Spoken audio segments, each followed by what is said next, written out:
السلام عليكم ورحمة الله وبركاته، ازيكم يا جماعة عاملين ايه؟ يا رب تكونوا بخير وفي أحسن حال. أنا عارفة أنا جاية لكم بحلقة المرة دي أشبه بأفلام الخيال العلمي.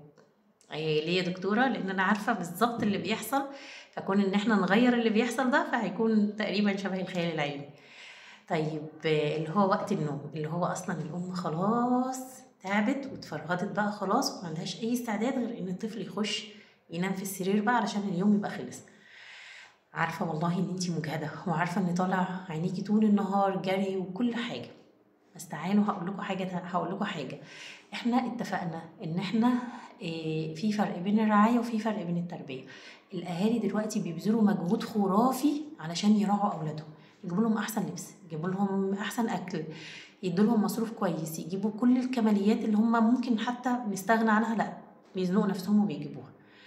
لكن في وقت التربية بنبقى خلاص تعبنا واتفرهدنا ومش قادرين نربي، رغم ان التربية اهم بكتير من الرعاية او الافراط في الرعاية. ليه؟ الطفل هيكبر هو مش هيبقى فاكر انت اكلته ايه وشربته إيه ولا لبس ايه، مش هيفتكر قوي الحاجات دي، لكن هيفتكر انت ربيته ازاي، حفظت قرآن، خليته يتعود على الصلاة، يتعود على الاخلاق الكويسة دي، هيبقى فاكر دايما ان بابا رباه. تمام؟ طيب اوكي، خلاص احنا جينا وصلنا خلاص لوقت النوم، وقبل النوم بشوية المفروض نعمل ايه؟ هنخلي فيه وقت، يعني خلاص ده وقت ان احنا بنستعد فيه للنوم، فقدامنا عندنا روتين كده لازم هنعمله، ولازم نعمل نظام ليومنا. احنا قسمنا اليوم اهوت، كل واحد بقى على حسب ظروفه، فاحنا قسمنا اليوم، فيبقى كل وقت في اليوم ليه حاجة معينة لازم تتعمل، لازم نظام، لازم روتين كده للبيت بتاعنا، كل واحد على حسب ظروفه، على حسب يومه بيمشي ازاي. تمام؟ طيب هنعمل ايه؟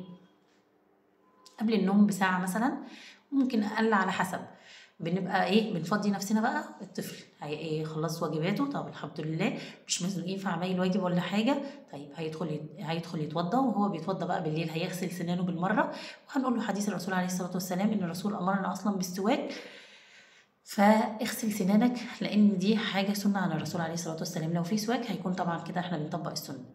كمان ما كانش يبقى بنغسل سناننا وتوضينا، ولازم نصلي العشاء، ومن اول طفل اتفقنا من اول 7 سنين. تمام؟ اما البالغ وفوق ال10 سنين لا لازم تصلي، يعني لازم تصلي ومش بالمزاج كمان، انت هتصلي العشاء قبل ما تنام. انا يعني شوفوا بقى هنتكلم برضو ازاي ندخل لكل طفل من الشخصيه بتاعته بعد كده ان شاء الله. طيب خلاص صلينا، مفيش موبايلات قبل النوم. الموبايلات قبل النوم اتكلمنا قبل كده ان هي بتأثر طبعا على نوم الاطفال، ولو المحتوى اللي هو بيتفرج فيه اكشن اصلا ممكن ده يعمل له اضطراب في النوم، وكمان اصلا يخليه عصبي، وممكن اصلا كمان يحلم بكوابيس. تمام؟ دخلنا بقى على السرير، هنخلي فيه وقت كده شويه، ماما بابا عايز يساعد شويه في التربيه، فبابا يبقى انا يوم وهو يوم. هنعمل ايه في الوقت دوت؟ المفروض ان احنا لو بناخد درس مثلا قرآن او بنحفظ قرآن، فاحنا سمعنا على مدار اليوم، تابعنا الحفظ وراجعناه. طيب هنيجي بقى قبل النوم نفكر الطفل ونخليه يسمع اي حاجه من اللي هو حافظها. تمام؟ هنحاول بقى نشوف قصه من قصص الرسول عليه الصلاه والسلام، مثلا هو قدوتنا صلوا عليه، من حد من الصحابة، سيدنا أبو بكر، سيدنا عمر، سيدنا عثمان، سيدنا علي، نحضر جزء صغير كده ونقوله. لازم الأطفال يبقى عندهم قدوة، وقدوة كويسة كمان، عشان لما يكبروا يبقى نفسهم يبقوا حاجة كويسة. تمام؟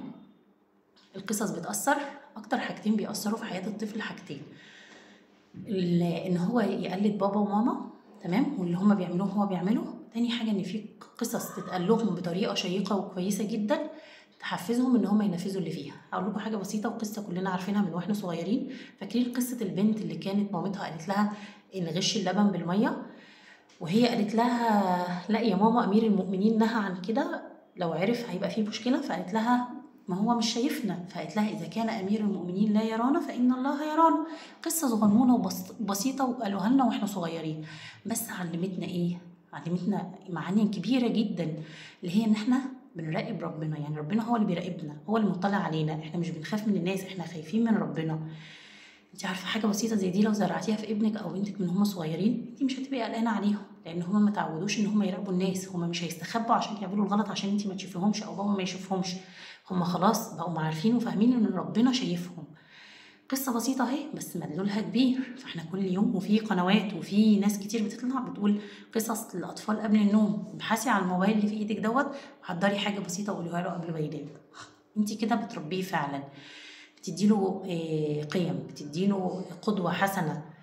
تمام. خلاص خلصنا سمعنا. ممكن هنبدأ نقول أذكار قبل النوم، هي كتير جدا بس نقدر نحفظ الطفل آية الكرسي ودي هتحفظه. وممكن يقول المعوذات اللي هو في الغالب كل الأطفال حافظينها، قل هو الله أحد وقل أعوذ برب الفلق وقل أعوذ برب الناس. تمام. في بقى أذكار اللي هي قبل النوم أبسطها خالص، باسمك ربي نموت ونحيا. هسيب لكم الباقي كله بعد كده ببوست منفصل. خلصنا يومنا، بدأناه بذكر الله ونهيناه بذكر الله، وإن شاء الله إن شاء الله بإذن الله اللي ما بينهم طاعة كمان، فهتبقى الحياة جميلة. حاولي لو انت لسه بادئة تربي، فحاولي ابدأي مع أولادك صح، هيريحوكي كتير والله. لما يكبروا هتتجنبي مشاكل هتتعبك جدا بعد كده في تربيتهم. ولو انت لسه عندك المشاكل دي بالفعل، حاولي واحدة واحدة بأسلوب حلو وبطريقة حلوة ان انت تعدلي من طريقة تربيتك لأولادك. أتمنى فعلا ما تكونش حلقة خيال علمي، وأتمنى فعلا ما اسمعش نقد من الأمهات، وأتمنى فعلا أن أكون أفدتكم. وقبل ما نقفل هنصلي على النبي وأقول لكم السلام عليكم ورحمة الله وبركاته.